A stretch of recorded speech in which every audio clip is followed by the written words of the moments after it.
टूरिस्टों को पैराग्लाइडिंग का भी आनंद हरियाणा के पंचकुला में जल्द मिल सकेगा। इस बात के संकेत रविवार 20 जून को मुख्यमंत्री मनोहर लाल खट्टर ने दिए। दरअसल सीएम खट्टर ने अंतर्राष्ट्रीय योग दिवस से एक दिन पूर्व 20 जून को मोरनी हिल्स के पास टिक्करताल क्षेत्र में पैराग्लाइडिंग ट्रैकिंग गतिविधियों का निरीक्षण व ट्रायल किया। इसके बाद उन्होंने थापली में पंचकर्मा वेलनेस सेंटर का उद्घाटन किया।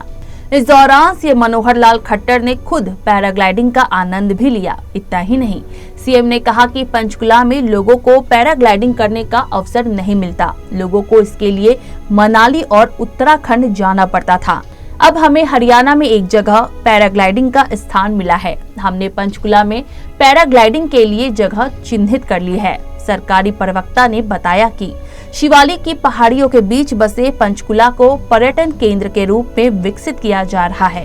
पंचकुला आसपास के क्षेत्र में ऐसा स्थान होगा जहां इस तरह के एडवेंचर खेलों की शुरुआत होगी। मुख्यमंत्री मनोहर लाल ने 20 जून को एडवेंचर खेलों का निरीक्षण किया। इसके बाद नक्षत्र वाटिका, राशि वन, सुगंध वाटिका की आधारशिला रखी और नेचर ट्रैक का उद्घाटन किया। सीएम ने टिक्करताल में मिल्खा सिंह के नाम से क्लब बनाने की घोषणा की। उन्होंने कहा कि जल्द ही क्लब का गठन होगा और सभी एडवेंचर स्पोर्ट्स का संचालन यहीं से होगा। सीएम ने थापली नेचर कैंप से थापली गांव तक छोटे से ट्रैक के लिए बच्चों के समूह को झंडी दिखाकर रवाना किया। राज्य सरकार ने स्वस्थ शरीर में स्वस्थ मन का वास होता है के मंत्र पर जोर देते हुए paragliding, roller zorbing, hot air balloon, parasailing, trekking जैसे एडवेंचर खेल शुरू करने का लक्ष्य रखा है। पहाड़ी क्षेत्र है या मैदानी क्षेत्र है, वहाँ टूरिज्म के नाते भी विकास होना चाहिए। सांस्कृतिक दृष्टि से भी कुछ प्रोजेक्ट चलने चाहिए। शिक्षा क्षेत्र का भी हब बनना चाहिए, मेडिकल हब बनना चाहिए, इंडस्ट्रियल एरिया बरवाला ये भी आगे बढ़ना चाहिए। वन विभाग, क्योंकि इस क्षेत्र का एक विशेषता है, उसमें भी कुछ विशेष चीज़ें होनी चाहिए।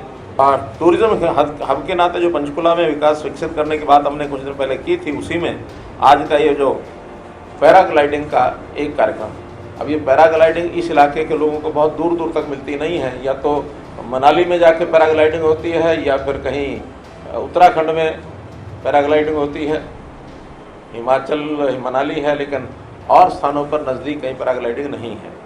हमें हरियाणा में ही पैराग्लाइडिंग का एक स्थान ये मिला है। हमारे स्पोर्ट्स डिपार्टमेंट के लोगों ने और टूरिज्म डिपार्टमेंट के लोगों ने इस जगह की खोज की कि कहाँ से पैराग्लाइडिंग शुरू होगी और कहाँ लैंड करेगी, वो सब हमने किया है। ऐसे ही बैलून, हॉट एयर बैलून, इसका भी आज हमने यहाँ प्रयोग किया है, लेकिन ये जो क्षेत्र है उसके अनुकूल तो नहीं है। इसको हम शिफ्ट करके और पिंजौर से इसको शुरू करेंगे, क्योंकि यहाँ पहाड़ी के कारण से वायु का जो दबाव होता है वो अलग प्रकार का उनको जो चाहिए, वो ये स्टेशन उन्होंने एक प्रकार से बना किया है, लेकिन पिंजौर का उन्होंने सेलेक्ट कर लिया है। पिंजौर से पिंजौर गार्डन, पिंजौर एयरपोर्ट, फिर पंचकुला मैदानी इलाका और एक प्रकार के सारे पहाड़ी इलाके भी, मैदानी इलाके भी, झील भी, सब चीज़ों का दर्शन उसमें कर पाएंगे। ये भी एक प्रकार का ऐसा गेम है जो देश भर में 5 या 6 स्थानों पर ही है। उन 5-6 स्थानों में अब पंचकुला भी, यानी पंचकुला जिला ही उसको हम जोड़ेंगे तो उस नाते से वो भी जुड़ जाएगा। ई hydrofoil, parasailing, jet skater, kayaking, roller zorbing, ये ऐसे कई प्रकार के खेल हैं जो पानी में ही किए जा सकते हैं। अभी आपने देखा जेट स्केटर एक ऐसा खेल था, मैंने स्वयं आज पहली बार इसका आनंद लिया। पहले तो उसको मैंने सीखा है, पहले मैंने बाहर से देखा, फिर मैं पीछे राइडर जिसको कहते हैं पिलियन राइडर बन करके, और मैंने ड्राइवर को देखा कैसे वो चला रहे हैं, और तीसरे ही राउंड में मैंने स्वयं वो चला लिया तो 48 किलोमीटर तक की स्पीड था। हालांकि वो 80 किलोमीटर तक की स्पीड तक पर भी चल सकता है। तो इस प्रकार का एक जो प्रोजेक्ट आज मैं चलाया है, इससे टूरिज़्म को तो बढ़ावा मिलेगा ही। टूरिज़्म से प्रदेश की, इलाके की आर्थिक प्रगति भी होती है, और उस आर्थिक प्रगति में लोगों को रोज़गार यहाँ मिलेगा, सरकार को रेवेन्यू टैक्स भी इसमें आएगा।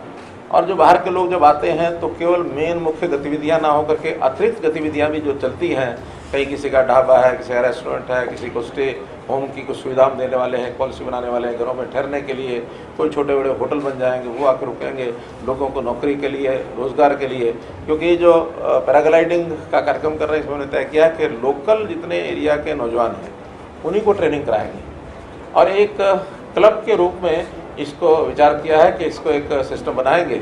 उस क्लब के कुछ आसपास के लोग मेंबर्स भी बनाएंगे, उन मेंबर्स को कुछ सुविधाएं देंगे कि वो खुद अपने परिवार को लोगों को अगर लाते हैं तो उसमें उनको कुछ रियायत देंगे, उसका एक मेंबरशिप की फ़ीस रहेगी और बाद में बाकी लोग आएंगे वो उसका आनंद टूरिस्ट के नाते से ले सकेंगे।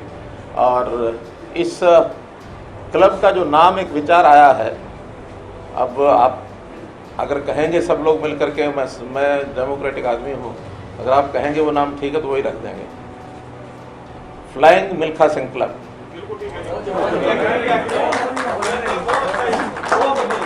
तो कल ही जब मैं उनको श्रद्धांजलि देने के लिए गया तो मुझे आप जैसे साथियों ने पूछा कि आप हरियाणा में उनके नाम से कुछ करेंगे, उस समय से चल रहा था तो मैं लगातार शाम को रात को सोचा, अपने कुछ साथियों से विचार किया तो सबने, जैसे आपने एक स्वर से कहा तो सबने कहा ये नाम अच्छा है, तो फ्लाइंग मिल्खा सिंह क्लब रहेगा। उस क्लब की बाकी रूल्स रेगुलेशन सब बनेंगे। से राष्ट्र के लिए पूनम शाह की रिपोर्ट।